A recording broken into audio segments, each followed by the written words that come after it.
Okay, so this is how we complete the square.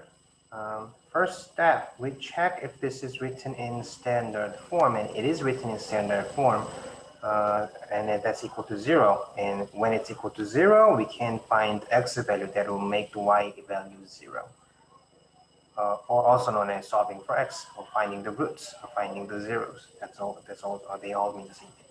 All right, first thing we want to do, we want to get rid of this old c, right? So we have x squared minus 8x is equal to minus 15.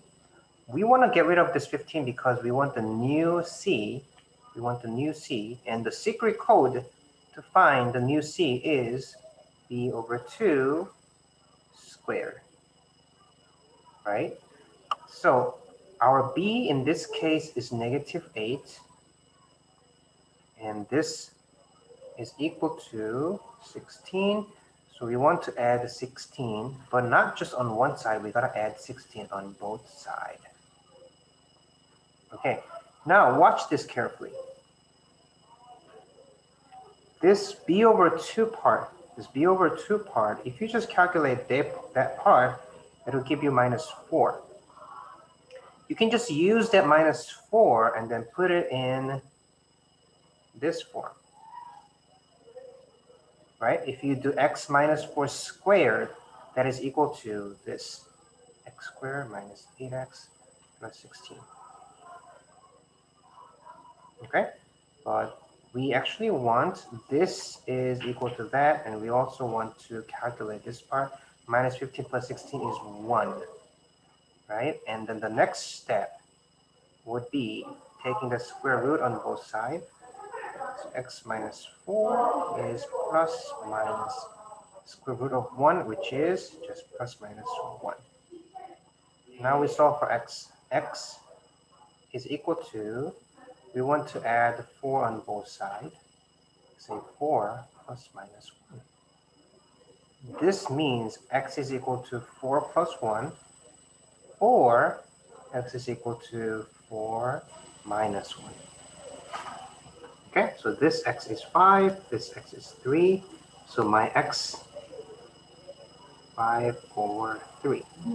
If you say 5 comma 0 or 3 comma 0, that's also okay.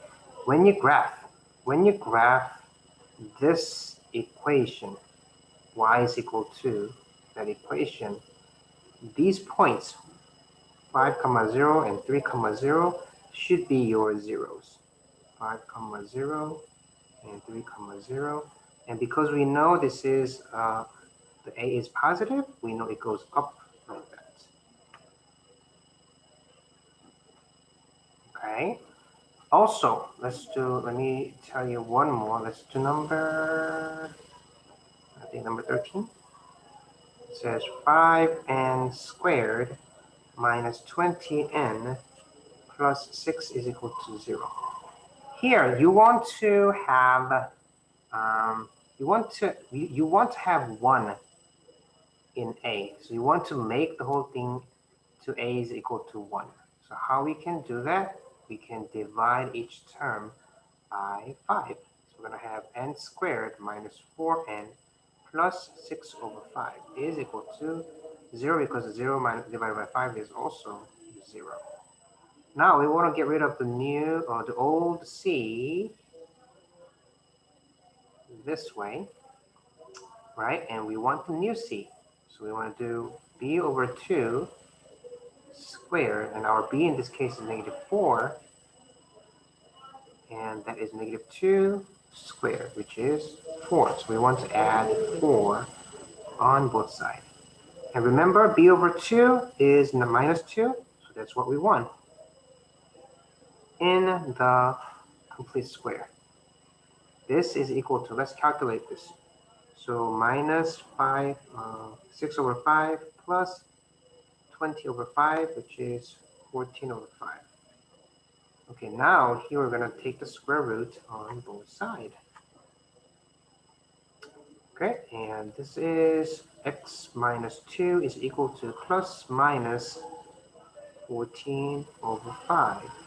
And x is equal to, I'm going to add add a 2 on both sides, right?